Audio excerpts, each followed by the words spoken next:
Electrocast. The breath is going to definitely shift things for you if it's just a normal. Don't think about technique and, oh my God, how long do I hold it? Am I doing this right? It just come back to being human, like breathe. And then ask yourself, is that true? Is that thought true? Is that like what's going on? The breath becomes the boat in which you start to navigate through this. When the things come up, that is not your sign to look away, right? It's actually a beautiful gift now that the breath has provided for you to do extra healing. The breath is reminding you that you aren't those experiences, right? The breath is reminding you that you are the thing that's experiencing those experiences. Welcome, beautiful beings, to season 2 of the Cosmic Love Antenna podcast with your host, Harrison Ma. This podcast sets the loving intention of creating the mystical space needed to pull back the layers restricting health, alignment, and love. Now let's walk you home to your cosmic spiritual heart space. And today's show, I'm excited about all of them, but this one will have a different energy because it's with someone I care about very much, someone I consider a very deep friend and a beautiful soul in this world. But before I get to her voice, her beautiful message and the insight she's going to share with us today, I just want to share some gratitude and some love for all the beautiful souls returning to the show. We feel you. I appreciate you showing up. If you're new to this podcast, this platform, welcome. We are growing week to week and you're a part of this. So I just appreciate your energy, your time and your attention today. Remember how you can help us expand the light of the Cosmic Love Antenna is if you get some value out of this chat today, you can share it with a lover, a friend, a family member, and you can always go over to Spotify and Apple and leave your reviews, feedback, comments, any insight you gain from these kinds of chats. Finally, if you go over to Facebook now, you can join the Cosmic Love Antenna tribe and community, where I spend a lot of time sharing more coaching, where the tribe shares their own perspectives and dive deeper into all things cosmic love. With that, I want to introduce the beautiful Aly Paws today. Aly is a yoga teacher, trainer. She certifies beautiful souls to go deeper into their yogic journey. She is an integrative health practitioner, a meditation facilitator, and a powerful dear friend. And today we're going to talk about pranayama. We're going to talk about the breath and how this modality, this way of living in many ways can really help us take a step deeper into our healing, into our love, into our practices, and so much more. Aly, welcome back to the Cosmic Love Antenna. Ooh, that intro. Thank you for having me back. Pleasure. Has it changed, my friend? I feel like last time I had you on the show it was a while ago now. How's the energy? Has it shifted? It was a while ago, and I feel like you have done a lot of podcasts since. And so you have this like powerful underlying essence to it where this is your baby and it's open now and it's just like flowing. Thank you, my friend. It's powerful. Yeah. Thank you for saying that. Well, let's get straight into it, because for people that don't know you, I'd recommend go listen to our first episode together. I think it was episode 20, 21, right near the start. And you can hear a little bit about Aly's beautiful journey, her story, her hero's journey from pain to purpose and the beautiful light that she is now. And I had the pleasure of really getting to see you in that light, Aly, last week when you came into my tribe, the Cosmic Love Antenna tribe, and you shared some pranayama practices. And I was really inspired, one, by you, but two, just by how it reminded me of how powerful this practice of pranayama is and how most of us are overlooking its ability to reconnect us into so many things we're not reconnecting into on a daily basis. So I think a good place to start this for you and for people listening is maybe you can explain and define what pranayama is. Okay, absolutely. So let's just take it first by breaking down the word. Pranayama, prana really is life force. And I mean, the breath is just the essence of life, right? We come into this world with the inhalation.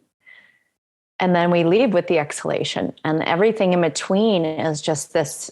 We're either on automatic, or we have the opportunity to control that breath and facilitate it and dance with it, right? So yama in the 8-limb path, if you study yoga, is part of the 8-limb path of the disciplines, the yamas, asanas, pranayama. So all of the 8 limbs, it's part of that. So really it means control, but I like to think of it as an extension. So I don't know if I really like the word control. However, you are taking control of whether you're retaining the breath and holding it, whether you're letting go and allowing the exhalation to be elongated, whether you're allowing different parts of your body to open up when you inhale. So you are kind of going into a little bit more of facilitating it in a way that expands your energy, right? So prana is this life force energy that's everywhere, and it allows us to be everything that we can be. So that's basically a breakdown of pranayama. It's part of the 8-limb path of the Yoga Sutras from Patanjali. I think that's a beautiful explanation, my friend. Thank you for outlining that for us. And I think the piece there where you're describing the bringing in the life force and allowing it to move through us. And we're going to talk more about different ways, different types of breath work, the yin and the yang types in a second. But I think the conscious choice, the breath there are a few processes in the body that fall into this category, but the breath is probably the most popular in terms of it holds both those sides of the coin, right? It's autonomic, but then we can take that beautiful control over it. And I think we often overlook that when we can take that control, especially for people listening to this podcast, it can often help us through pain, right? It can often help us through trauma. It can often help us through, limiting beliefs, and in the meditative practice, learning to respond instead of react. Do you agree with that, my friend? Mm-hmm. Absolutely. And it's beautiful that we can when we're laying down in bed at night and we just automatically things are working for us. The cells are moving, the blood is flowing. And so I think it just really, when you take conscious breathing into account, it brings a different picture to it. It allows a bit more of an expanded version of yourself. And this life force that kind of flows through us. In yoga, we have these channels called the nadis. So they're basically, you're cleansing out these channels. And it's really important for your body to be open and receptive to that breath. And I feel like people jump into pranayama without really ready. Their body's not ready for that yet. Their nadis are clogged. Everything's like jammed up. So there's a little bit of a system to it. Yeah. And I think that's why we often see with breath work, people will have a negative response. And I say negative, very not too seriously, because I think even the negative response has purpose. But I think when people jump into breath work of any kind, especially this pranic type that we're talking about, we shared a workshop together last week, and some of the ladies, they had a lot of experiences, but the physiological response that often occurs when we start to do breath work, I think can be a lot for people, and they think that they're doing it wrong. But with what you're saying, right, when we start to open up those meridian, those nadi pathways, who knows how long they've been blocked? Who knows how long they've been stagnant with that energetic expression, right? Mm-hmm. And you're also really doing a lot of, like you said, physiological stuff, as in the blood, pH levels. You're shifting things biologically. You're shifting a lot, and not to mention the nervous system. So a lot of stuff is going to come up, and as we know, and we've talked about, and you've talked about in your past podcast interviews and Clubhouse, the body keeps a score, and like phenomenal book. But we know that we hold on to these stories in our tissues, and it gets uprooted when you do start to activate more the yang side of things, and we can talk about that in a bit. I'll let you guide the podcast. I'm not going to take control of. But that's what happens, right? In those more yang practices. Yeah. You're so cute, my friend. I'm happy you brought up the body keeps score piece, because that's actually where I want to go next here, but more in relation to, you talked about the yogic connection slightly there, and the nadis. Let's go a bit deeper for people who've listened to my show around chakra healing, right? And the energy centers. And we speak a lot about this, you and I, on Instagram. I'm wondering, in your experience, your opinion, where can pranayama now, no matter what the type of breathwork we use within it, right? Pranayama is more of a system of different kinds of breathwork, right? How would you connect the chakra system to pranayama? How would you describe it to someone that's looking to make this link? So there's so many different takes and different angles I can go with this. I've kind of developed a little bit of, within the workshop, I brought that in where I related each chakra to all the different elements, right? So the root is earth, and then really grounding breath. And then worked our way up to, say, the throat being more audible. So doing Brahmari, which is, and we'll talk about that in a bit, the bumblebee breath where you're, so you're starting to activate different ones where each one has its own element, which is connected to the breath. And that breathing technique that you use can activate that element and chakra. So energetically, it's all working because it's subtle. It's the subtle bodies, right? Yeah. Those kind of all flowing together. I love it. And for people that are in tune, right? And this is no judgment if you're not, right? We're all on this journey. But I think the more sensitive I've noticed, the more sensitive you become to each of the energy centers, the more, accustomed each day you become to asking what is needed and what is not.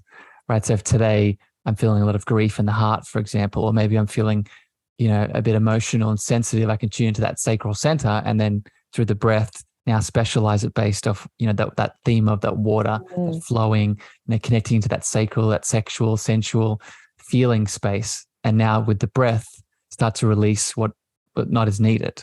Right. Is that a good interpretation of it? Yes, exactly. And to add to that, say if you're feeling like empowered and you feel this energy of fire, you'll want to maybe activate that a little bit more even, and do the breath of fire, the Kapalabhati or breath of fire, and work with the third chakra. So you're just bringing out more of what's there. Yeah. So let's talk about that now. So let's break these down into yin and yang practices, the different kinds of breath, right? Because as you said at the start, there are ones that are more of the parasympathetic that push us into that rest and digest. And what you just alluded to then, there are types of breath work that get us more excited, get us more energized, activate that fire within. So let's maybe break down yang practices. What are some examples of some yang pranayama breath work? Okay. So first I want to preface, just go explain that the yang type of more, I would say, new school breath work that's happening in the world right now, or a little bit more modern, is the holotropic. And that's where that trauma release, it's quite intense, lots of emotions. And that's like more, you're just really getting going. I don't teach that per se. I'll do a style of Wim Hof, but I usually stick with the ancient pranayama technique. So we'll stick with that for now. The more yang style that I would do is rapid breathing. So it's a little bit more rapid, but it's the Kapalabhati, which means skull cleansing. And it's a passive inhale. It's in and out through the nose, but it's passive inhale and a more emphasized exhale. So, and you're pumping the belly. Can I ask a question? Why the nose and not the mouth? So, I don't like the mouth breathing for some reason. I don't know if I can give you an educated answer on that, except for the inhale. Traditionally is there a reason? No, I think traditionally in yoga, we don't do any mouth breathing when it comes, because, with your asana practice, it's ujjayi, which is in and out through the nose. And the reason for that, and I'll give you a definition for that, is because of the heat that's generated within the body when you want to warm your body up to prep for the asana postures. The ujjayi creates that nice heat within the body, so you're not letting it go. If you really want to cool down, you'll blow out of your mouth. So if you're feeling too hot, and so there's some exercises or practices where you'll blow out of your mouth. So the in and out is really important. Just with the nose is just all the different, what are they called? Cilia. Yeah. The hairs. Yeah. And it starts to cleanse and the impurities and detoxify, and it works like a filtering system. So the mouth doesn't have that. And the mouth doesn't have that filtering system. Yeah. So the mouth can bring up a bit more of a hyperventilation feeling. And I think that's when people get really like that emotional aspect can come out. So when it comes to the yang style, when you're breathing that rapid breath, you can also do an inhale, which is more stimulating, more sympathetic. And then exhale. So inhale, that double inhale is a little bit more of the awakened. So it wakes you up a bit more, the more calming. So I think we were talking about yang. And so that was the breakdown for yang mostly. So thank you for that, my friend. And I think we could do a whole chat just on the difference between the physiological differences between the nose and the mouth. And just for people interested, a really good book and resource I'd recommend everyone read on the topic of it's more of the physiological impacts of the mouth versus the nose when breathing is Breathe, funny enough, by James Nestor. I think you've read it too, my friend. Have you read the book, Breathe? I don't think so. You should look into it. It's really good resource. Okay. But let's I want to question I want to ask, and then we can maybe talk about the yin breath work. You talked about the quick inhale, but you also mentioned the squeezing of the perineum and the root chakra and the spinal cord fluid.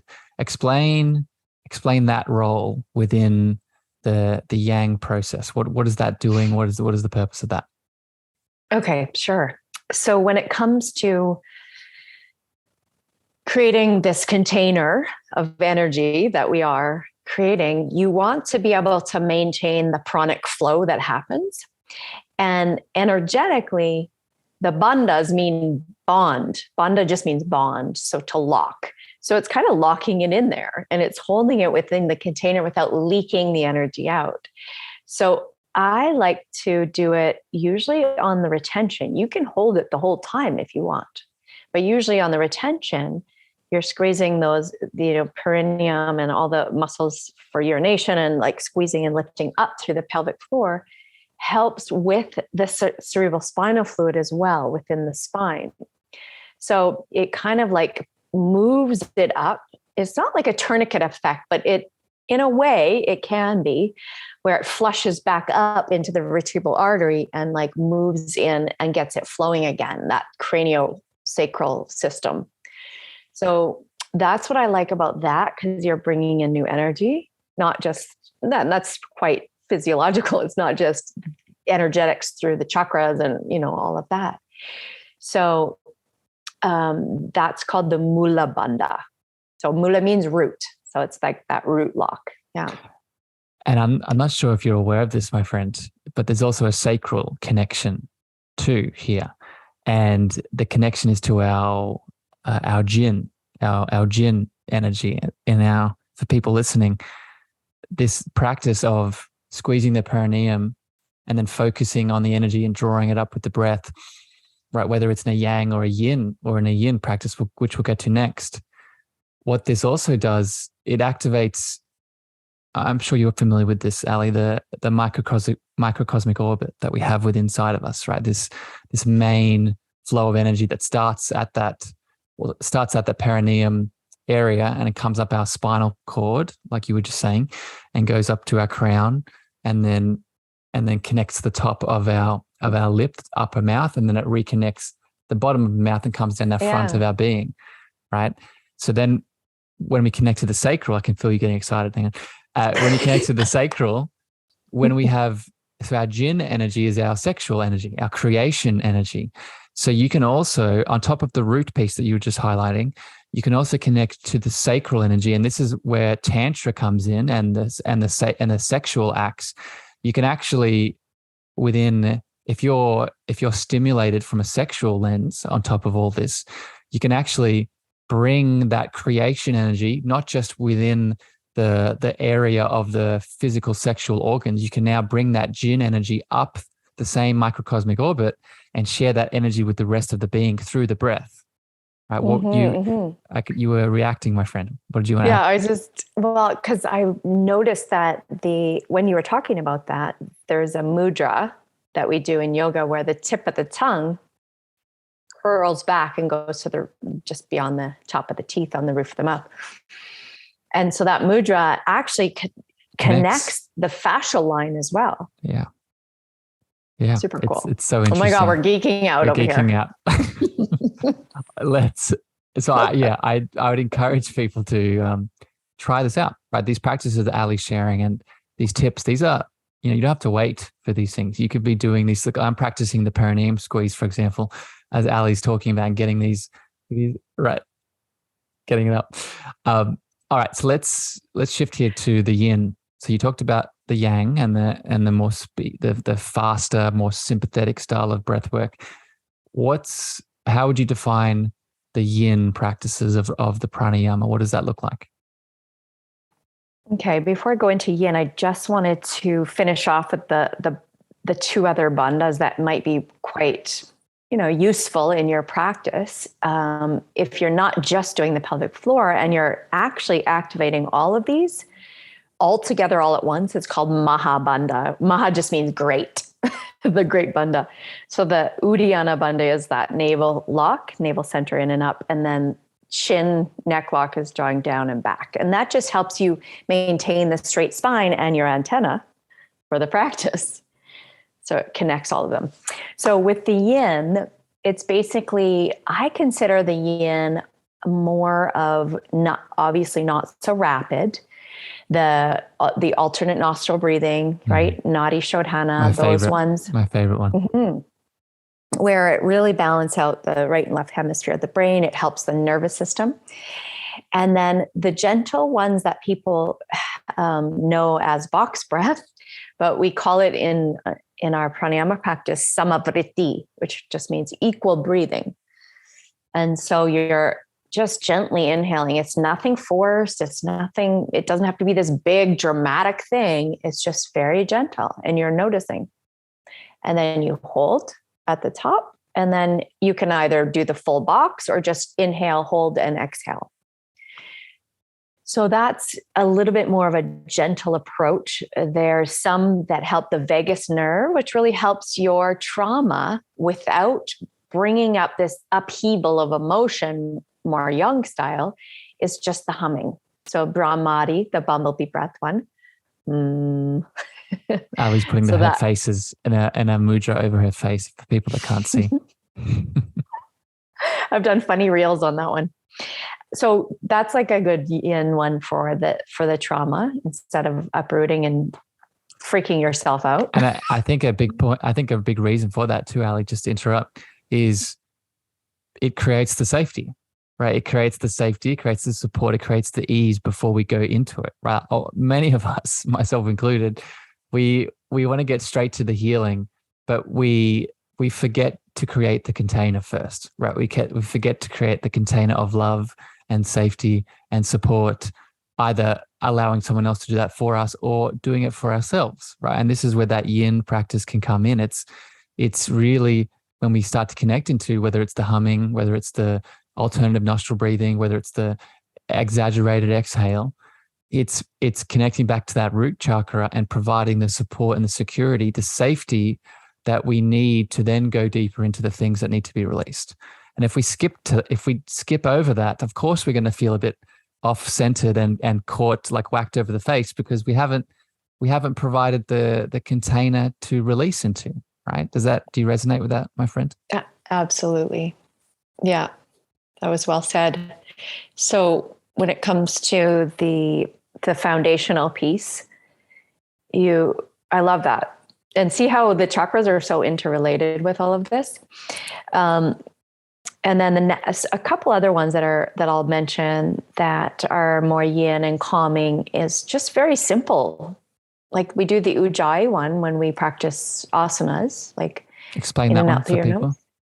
Yeah. So ujjayi means victorious breath, and you're just breathing in and out of your nose. And it's kind of like, this is how we explain it to when I teach the teachers how to teach people is you place your hand up like it's a mirror, and you go like you breathe into your hand like it's a mirror, and you fog it up with your mouth open.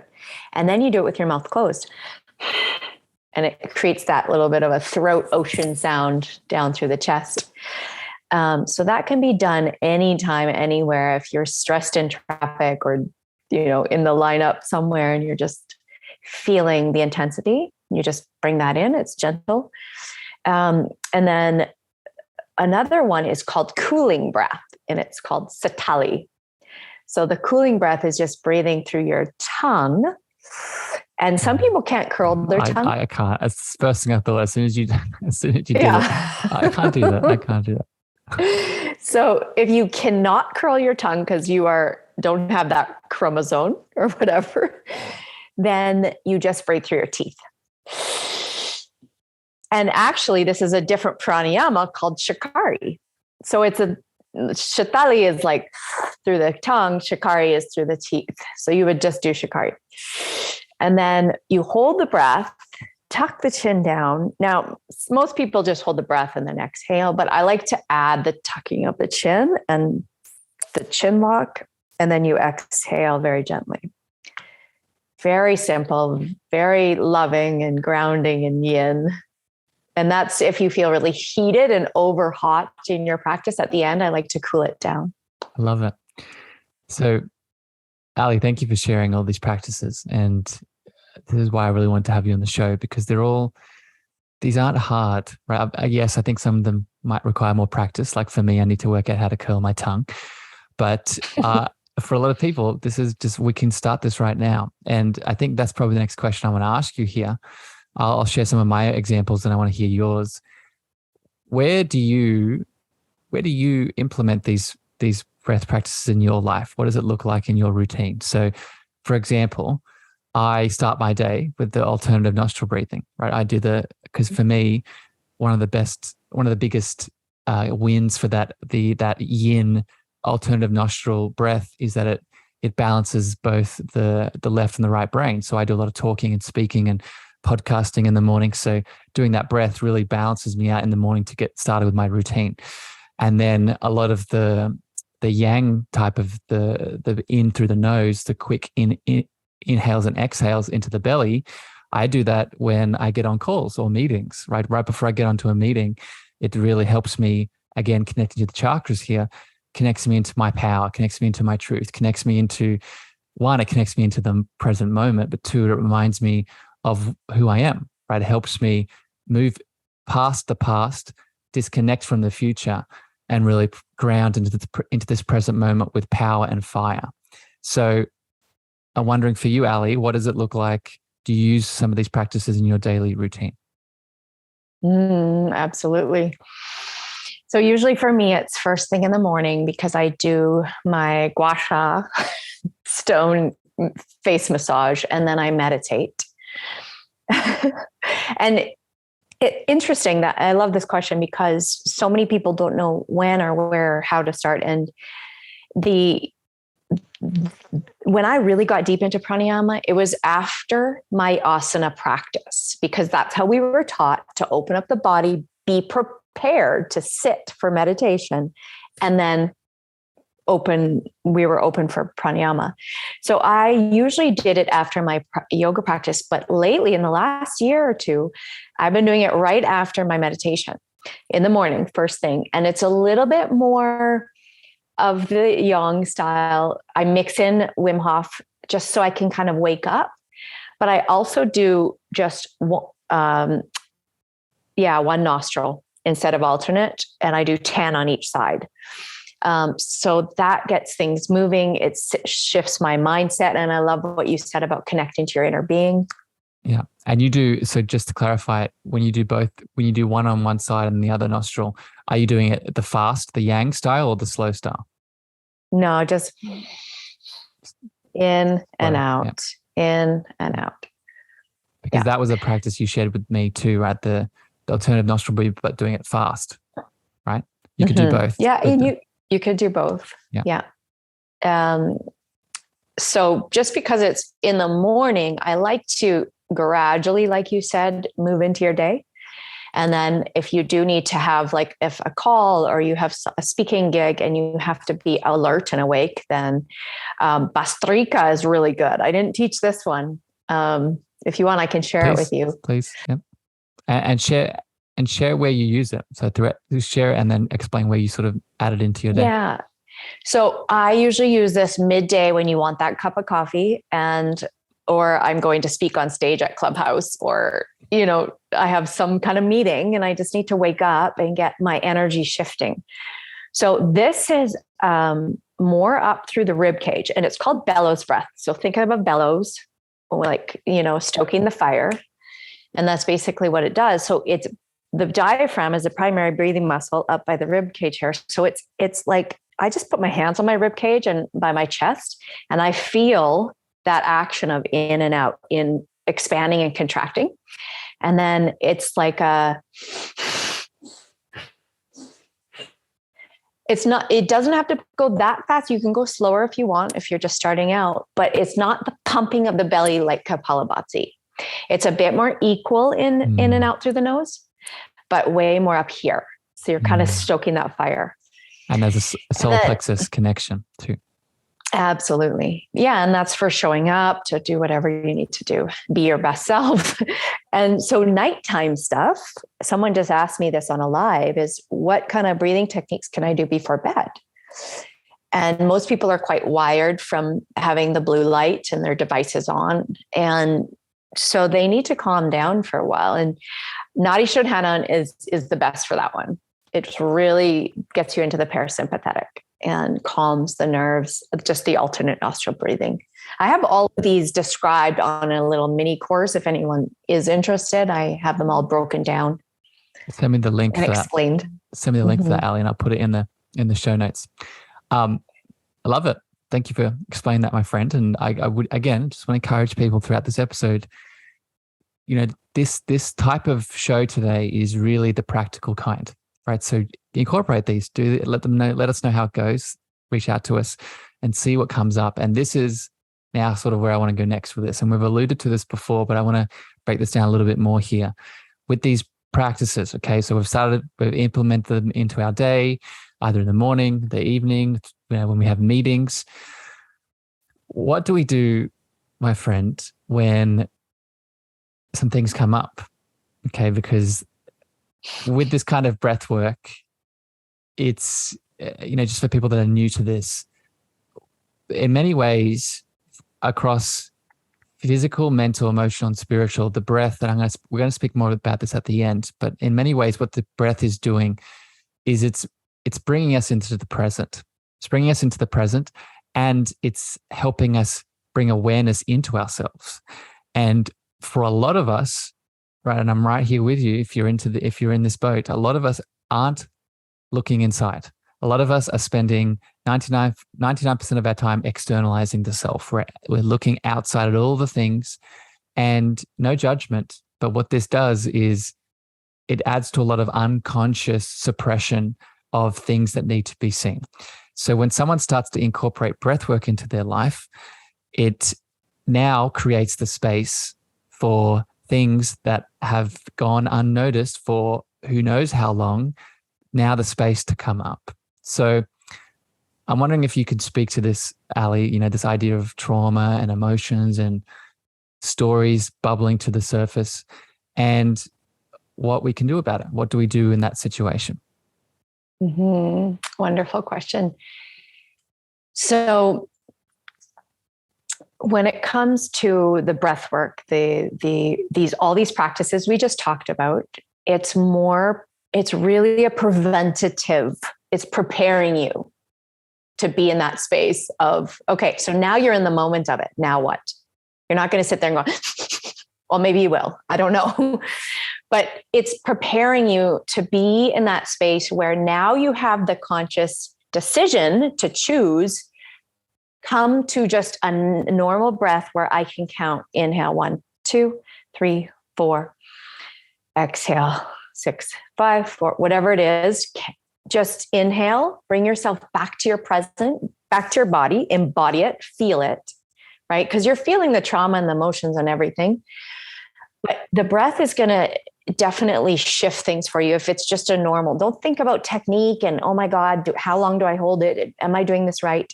It just come back to being human, like breathe, like inhale and then exhale. And then ask yourself, is that true? Is that thought true? Is that like what's going on?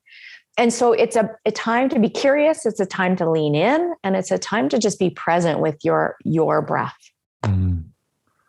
Beautifully said, my friend. And what I would add to this is the breath becomes if you want to use an analogy here, that's just coming through, the breath becomes the boat in which you start to navigate through this, right? It's as you just highlighted, when the things come up from the breath, that is not your sign to look away, right? It's actually a beautiful gift now that the breath has provided for you to do extra healing, right?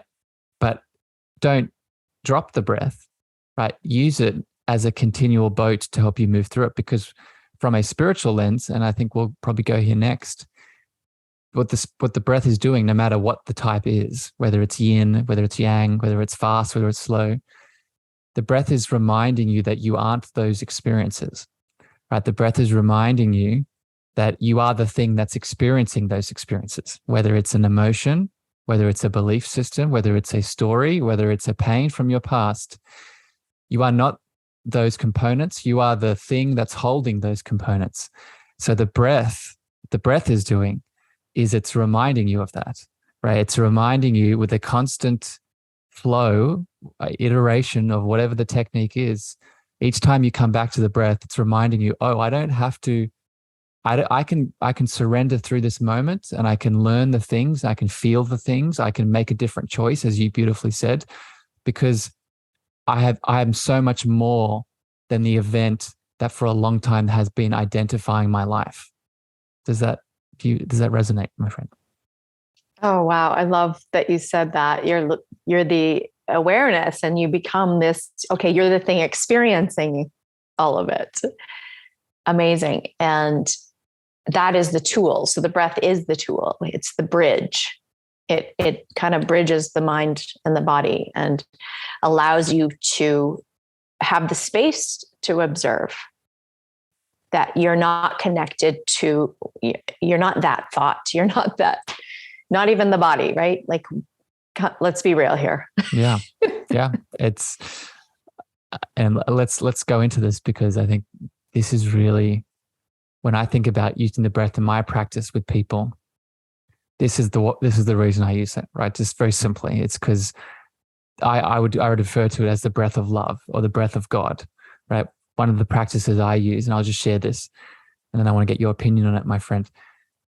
One of the practices I use with the breath is I'll do a chakra cleanse, right? And for people that are new to this, it's just going into each energy center and releasing all of the shit that we pick up on a day-to-day basis, right? Thought forms, emotions that are suppressed and ignored. But what I intentionally do is I'm doing a more of the yin practice. I'm breathing in slowly through the nose and breathing slowly out through the mouth. But I'm intentionally, with my mind's eye, each time I'm breathing in, I'm visualizing the outside love or the outside God or the outside source, whatever you want to call it. I'm imagining and visualizing it coming to each energy center, going into the space inside of me that's holding resistance. And then I'm breathing out anything that's not serving me. And I do that through each energy center.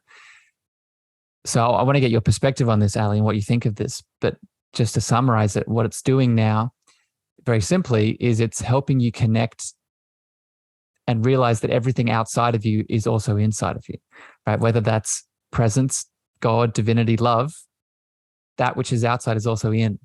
And it is through the breath that we can be reminded of that. What are your thoughts on this, my friend? What's your perspective? Yeah, consciousness is consciousness. Yeah. So it's not just outside of you. It's not just inside of you. And it's just a mere reflection of all the elements: earth, water, fire, ether, space, air. Air is part of that, right? So whatever's happening, energy outside is definitely a reflection of what's happening inside. So how you said about the breath and using it as God consciousness and just pulling it into each chakras, that is just your direct relationship to God, or whatever you want to call it. That is your way of communicating and getting closer to you. So yeah, I love that. Because the Why outside, are you laughing? I'm just laughing because I could speak about this all day. The you is, you said you getting closer to you. And I just want to add another reflection on that. It's not just getting closer to you again on the inside, it's getting closer to the you that's on the outside.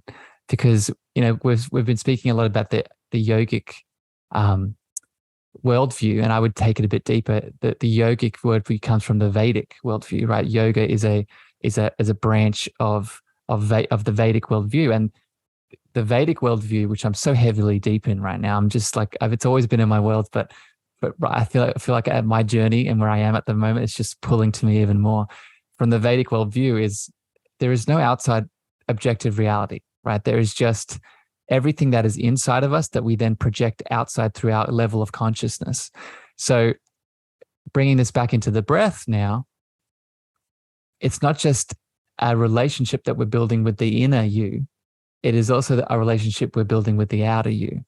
And if we can do that, then suddenly all the challenges, all the pains, all of the tension that we see in the quote unquote external, we now are reminded of our power to move through it. Right? Does that make sense, my friend? Did I get too deep there? No, absolutely not. Because that is, the power to move through it it's a reminder of how empowering we can be, and the reminder of who we are, which you quite often do that with your students, is create this safe container so that you can remind them the beautiful, everything that exists inside them. And the you piece is definitely this collective cosmic you. Yeah. Good word. Good choice of word there. Cosmic you. That's a little plug. A question that's bubbling up, my friend, around this is combining the breath with other practices. And specifically, it's combining the breath with visualization. Or combining, as I just alluded to, right, with my practice of not just using a breathwork technique, but connecting it to the breath going into a specific chakra and then releasing. I'm wondering, why do you think this is so effective, right? When you came into my tribe last week and we did our practice, a big part of that practice wasn't just the breath, wasn't just being silent and still. It was also combining our thoughts and what we imagine internally with the breath. So why do you think visualization and meditation work really well with the breath itself? Well, like I said, it's the bridge that ties the mind and the body together. So it's branching those so that it is one. It's not like this separate entity. And I feel like it's such a constant reminder that keeps bringing us back to the present, because the mind, when we visualize, our imagination is just all over the place, and our distractions too, right? So the breath is that, okay, I'm going to just pull you back in here. And it just helps connect again. Right. So when it comes to that visualization piece, I love visualizing. But I mean, it's the life force and that essence. It comes back to it brings us back to that essence. Yeah. Really. Yeah. And I think what I'd add to this is we have to understand and move beyond the underestimating of how powerful we are. And what I mean by that is everything that we see on the outside, again, I'm going to get Vedic here. The manifestation of it, the physical manifestation, is a secondary, right? Everything on the external has first been created internally, right? What is one of the first ways that we do that? We do that with our thoughts, with our visualization. So if you're looking to heal and release with the breath and combining it with visualization, you are now creating the reality that you want, right? And this is not I don't say this hyperbolically. It's just what we are. We are creative beings, right? Aly, I love you very much. I've enjoyed this conversation. Thank you for spending time with me today. I have 2 more questions to wrap up here. And I think I want to swim back up to the surface a little bit and end with a more practical series of tips here that you can give, because I know you have them. And I want to hone in on mistakes that people make. Like we talked about the trauma piece before and how we can sometimes feel a little bit overwhelmed. What, in your experience as the yogic practitioner that you are, what are some of the biggest mistakes that you've noticed people make with pranayama and breathwork, and how can we overcome them? Biggest mistakes, I think, is really jumping in before your body's really prepared. Different posturing, not really like just trying to do pranayama, like slouch down like this. I hope this is on YouTube. She's lying down on the chair, if you can't, for the audio listeners. I'm like the guy at the beach. So when you're closed off with everything, where it's collapsing your diaphragm and your rib cage and you're not able to have that space to breathe, that's one of them. So posturing, perhaps doing pranayama rapidly late at night when you're trying to fall asleep, that'll energize you. And these are just basic. It's not like a crazy, huge mistake. Like but there are some contraindications where I don't see any teachers out there, and not to knock any teachers out there. It's just like an educational piece. Maybe you don't know, but just certain contraindications. So maybe don't tell people to retain the breath when you're pregnant. Hey, kitty, she's trying to get my wire. For pregnancy, it's just, there's certain breathing techniques that you want to do. So just certain contraindications like that. It's just a question that's bubbling up. We talked about trauma today. Do you think, because I know a lot of people listening to this show, we've spent a lot of time talking about the inner child and definitely things that have happened in childhood, sexual, physical, all the kinds of abuse. For someone that, and I don't like to compare trauma because your trauma is your trauma, but if I've been through something very intense to me, I need to ease into it, but 2, I should probably work with someone, correct? In your opinion? Yeah. I think that would be a wise decision just because stuff may come up and you might not be able to know how to navigate it or handle it. And then you may feel like you're spiraling back down again into something else, or it's probably pretty important. Once you have that technique though, and the guide and someone to kind of be there and hold space for you, then you feel a bit more safe once you learn what you're doing to do it on your own. So once you get that guidance, you don't need someone the whole time. That's my opinion. I feel like once you learn that the guru is within you and you know how to do all the techniques, you should be able to do it on your own once you uproot some of those deeper traumas, right? Yeah, I could not agree more with that one. That's what all we're ever doing in our healing journey, right? When we are seeking support outside of ourselves, it's only, it exists until the point we remember that we had the answers the whole time, right? That person is using their lens of love, their mirror of love, to reflect back the answers that we've forgotten, right? So it goes back to what we were saying before around creating safety and security, right? We might not be able, due to our stressed out lives, to do that in this moment. So we get someone else to hold the space. But then once we are reminded of what that space feels like, we have that power within, right? Because again, because we've talked about a lot of the deep stuff today, the reason that person is just resonating today, I don't talk about it all the time. The reason that person's resonating is because it's in you, right? The fact that you are pulled to someone externally, just because you're not aware of it yet, the fact that you like it means it's you too, right? Aly, thank you for spending time with me today. I appreciate you on so many levels, and this has just been another layer that I've got to learn about you, that I really see your mastery in this world. If there is anything that you want to promote, if people have loved your voice, loved your heart, loved your value, how can they reach out for you? How can they get some more of the Aly goodness? Thank you for that comment. And I love you too. And I really feel honored to be on your podcast. And I love watching it grow and all the wonderful guests that you have on here. So where can you reach me? Well, on a reel somewhere. No, I'm just kidding. No, I am on Instagram quite a bit. So you can DM me there, Aly Paws, ALYPAWS.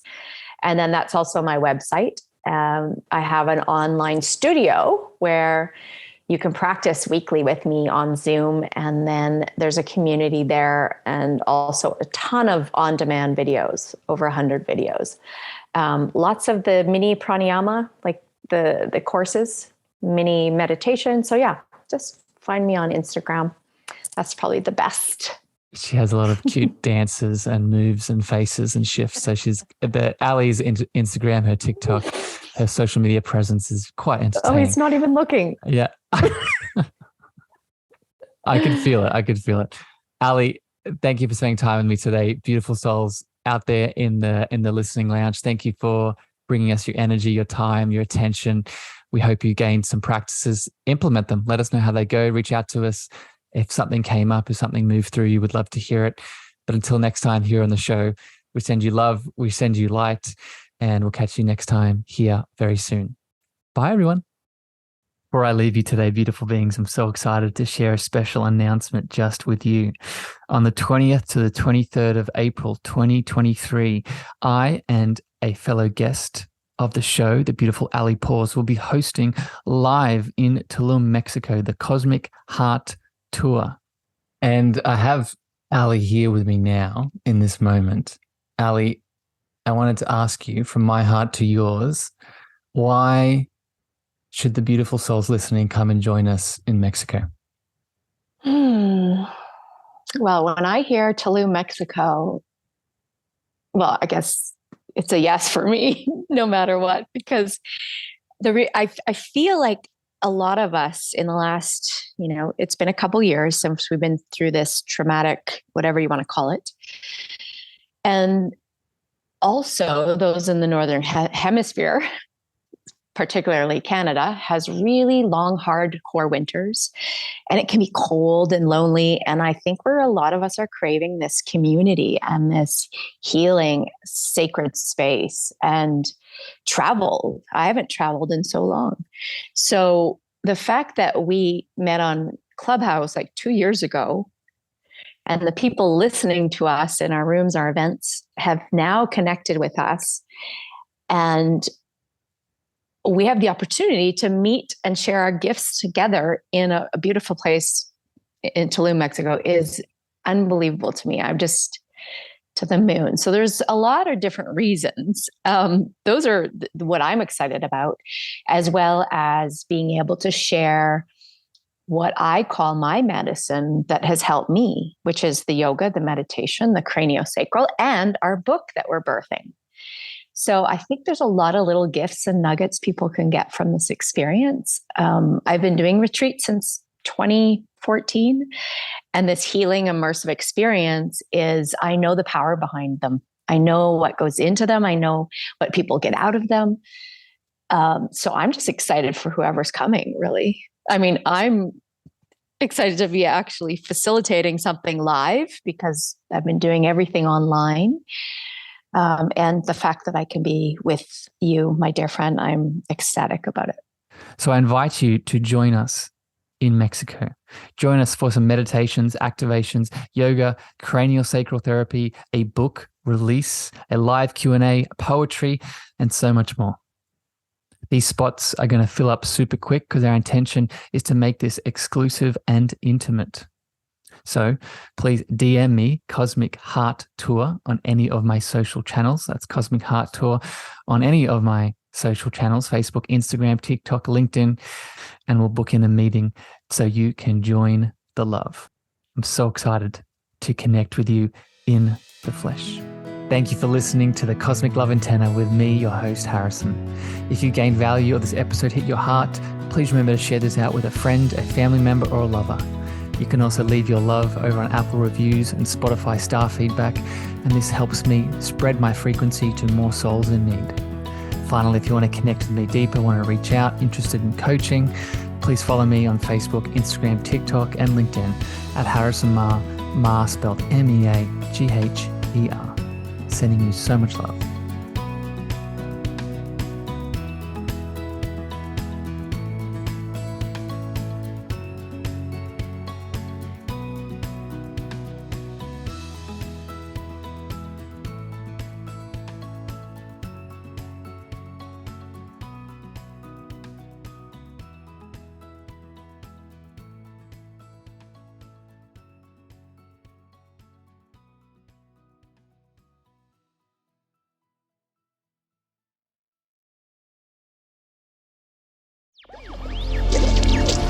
Electricast.